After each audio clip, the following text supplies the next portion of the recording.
Hi friends, aloo fry ఎలా prepare చేయాలో చూపించబోతున్నాను. ఆలూ పైపీలు తీసి చిన్న ముక్కలుగా కట్ చేసుకొని పక్కన పెట్టుకోండి. కడాయిలో ఆయిల్ వేసుకోండి.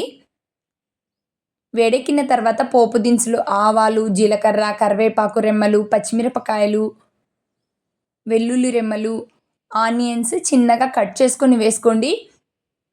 ఇవి కొంచెం ఫ్రై చేసుకోండి. ఇవి ఫ్రై అయిన తర్వాత ఆలూని కూడా యాడ్ చేయండి. దీనికి కొంచెం పసుపు, కొంచెం సాల్ట్ యాడ్ చేసుకున్న తర్వాత ప్లేట్ అనేది మూత పెట్టేసేయండి. ఈ ఆలు అనేది తొందరగా మగ్గిపోతాయి ఆయిల్లోనే. వాటర్ లేకుండా ఇలా సింపుల్గా ట్రై చేయండి. ఆలూ ఫ్రై అనేది చపాతీలోకైనా దోశలోకైనా సూపర్ టేస్ట్తో ఉంటాయి.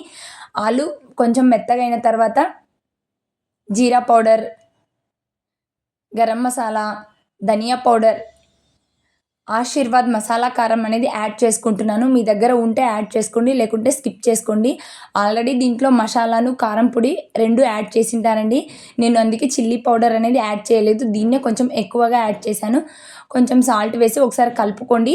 ఒక 5 మినిట్స్ అనేది కుక్ చేసుకోండి. సింపుల్గా ఆలూ ఫ్రై అనేది రెడీ అయిపోతుంది. ఇది చపాతీలోకైనా, దోశలోకైనా, రైస్లో సైడ్ డిష్లోకైనా సూపర్ టేస్ట్తో ఉంటుంది. ఇలా మీరు కూడా ఒకసారి సింపుల్గా డిఫరెంట్గా ట్రై చేయండి. ఆలూ ఫ్రై అనేది చాలా టేస్టీగా కూడా ఉంటుంది. ఈ వీడియో నచ్చినట్లయితే లైక్ చేయండి, షేర్ చేయండి, సబ్స్క్రైబ్ చేసుకోండి. థ్యాంక్